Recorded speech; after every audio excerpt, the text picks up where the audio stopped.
Friends, आजकल एक शब्द बार बार हम कलाकारों के लिए एक हवा बना हुआ है. A word which is become an enigma for all actors and performers. AI, Artificial Intelligence. क्या है? इंटेलिजेंस एक्चुअली नेचुरली होती है, उसको आर्टिफिशियली क्रिएट सिर्फ एक कंप्यूटर कर सकता है. अब apart from being an actor, जब मैं हमारे इंजीनियरिंग के फाइनल सेमेस्टर में था तो एआई हमारे लिए एक सब्जेक्ट था और हमको कभी नहीं लगा था कि एआई या एआई जनरेटेड इमेज या एआई जनरेटेड एक वॉइस सैंपल, आवाज का सैंपल या कोई मूवमेंट, ये मीडिया एंटरटेनमेंट इंडस्ट्री या कलाकार या एक्टर जो जमात है उसके लिए एक थ्रेट बनेगी या एक टूल बनेगी या एक रिप्लेसमेंट बनेगी या एक एडिशनल फैसिलिटी बनेगी, या जिसको हम कह सकते हैं कि हमारे दो एक्स्ट्रा हाथ या पांव या एक्स्ट्रा दिमाग. तो जैसे कहते हैं कि हर चीज के दो पहलू होते हैं, अच्छे और बुरे. Artificial intelligence as a commodity, as a technology, इसको रेगुलेट करना बहुत जरूरी है. आर्टिफिशियल इंटेलिजेंस के थ्रू अगर आपके वॉइस सैंपल्स, आपके फेस सैंपल्स और आप जिस तरह से परफॉर्म करते हैं या बिहेव करते हैं या आपके जेस्चर्स या आपका बॉडी टाइप है या आपकी इंद्रियां हैं या आप जिस तरह से एक्सप्रेस करते हैं अपने आप को, ये कई बार इसका दुरुपयोग हो सकता है, मिसयूज हो सकता है. जैसे हाल ही में हमने सुना था कि रजनीकांत जी ने एक बहुत बड़ा केस किया है क्योंकि उनके फेस और वॉइस सैंपल्स को रेप्लिकेट करके एक ऐसी जगह पर यूज किया हुआ था जहां पर उसकी अथॉरिटी नहीं थी. बहुत से ऐसे एक्टर्स हैं, जब वो कॉन्ट्रैक्ट साइन करते हैं तो उसमें लिखा जाता है कि योर वॉइस सैंपल्स और face samples can be utilised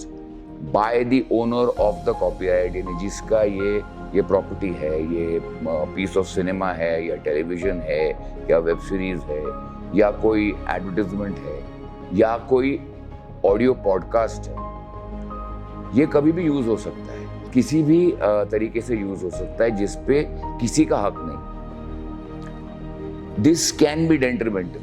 this can be dangerous. ये आगे जाके हानिकारक हो सकता है अगर इसको रेगुलेट नहीं किया जाए. और ये प्रोड्यूसर के लिए भी एक बहुत बड़ा नुकसान है क्योंकि प्रोड्यूसर अपनी क्रिएटिव टीम को कलेक्ट करके एक प्रोजेक्ट बनाता है जिसमें कलाकार एक प्यादा होता है या फेस होता है उस सिनेमेटोग्राफिक पीस का, एक ऑडियो पीस का या ऑडियो विजुअल पीस का. उसके बाद जब इसका फायदा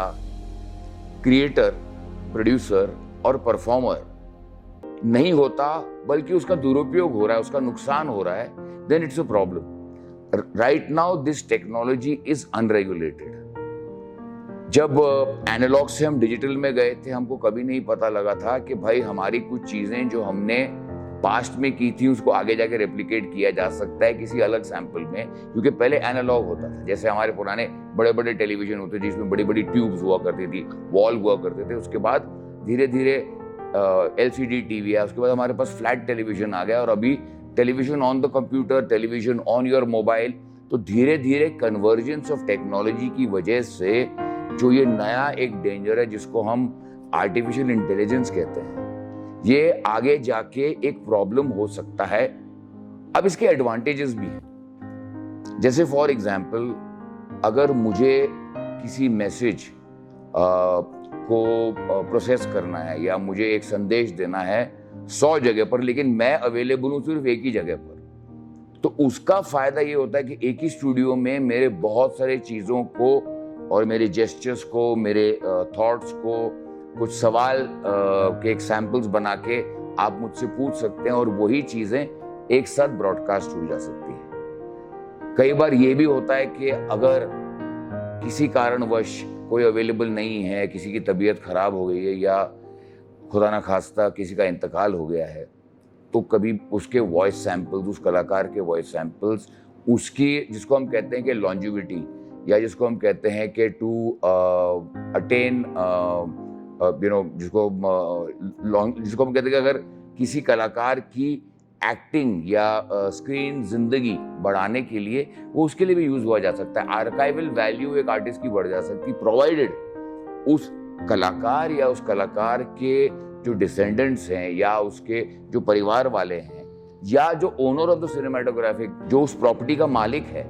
उसको और उस कलाकार को अगर इसका ओवरफ्लो, इसका स्पिल ओवर, इसके रेवेन्यू शेयर किया जाए।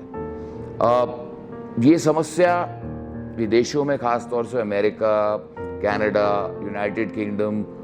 जहाँ पर कंटेंट बहुत आगे बड़े लेवल पर प्रोड्यूस हो रहा है और जहाँ पर मीडिया एंटरटेनमेंट इंडस्ट्री एक एक्चुअली इंडस्ट्री है, इस प्रॉब्लम को उन लोगों ने बहुत सीरियसली लिया है और इस प्रॉब्लम को टैकल करने के बहुत सारे मेजर्स लिए जा रहे हैं। इंडिया में भी धीरे धीरे हम इस पर काम कर रहे हैं। हमारी जो पेरेंट यूनियन है, फेडरेशन ऑफ इंटरनेशनल एक्टर्स और international labour organisation plus SAG-AFTRA, जो अमेरिका की यूनियन है, हम उनसे भी थोड़े इनपुट ले रहे हैं, उनके एक्सपीरियंसेस और